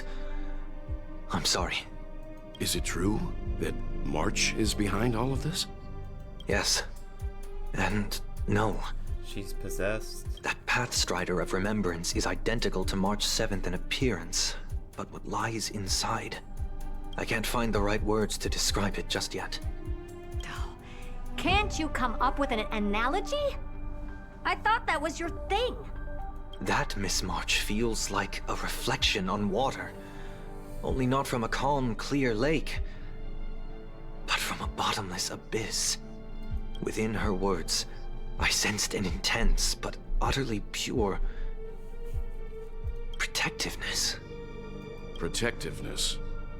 This is only speculation, but after being drawn into Amphorius, perhaps March 7th experienced... No, she likely foresaw a tragic end. It was out of a desire to protect her fellow crewmates that she chose to awaken a power that teeters on the edge of evil. Well, on the bright side, at least March 7th won't have to face any danger again. After that battle, I'm afraid I'll no longer be able to join the fight through tuning. So, has Miss Black Swan's progress remained on track? You don't need to worry. She used your disturbance to mask her movements. Current status? Advancing upstream within the memory zone. I didn't see that coming. The Memo Keeper is pretty courageous, choosing to defy the rules and take matters into her own hands. The fate of the universe is on the line. It's a battle between life and death. This means she's chosen to stand against the Garden of Recollection.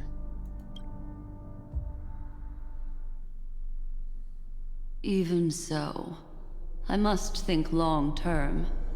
I wanted to hide in the shadows to avoid direct conflict. But why is it so quiet here?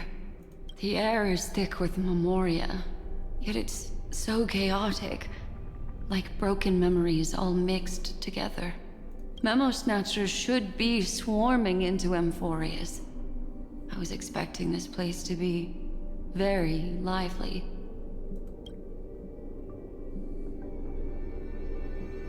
So, how did they end up like this? Now I'm getting very curious. Okay. Alright.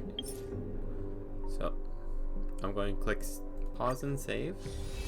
It's still early. Where to now? Because, yeah.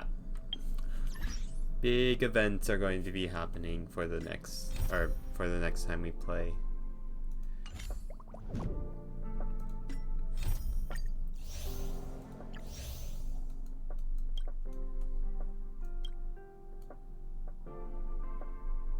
So yeah, getting 3 missions done now is good.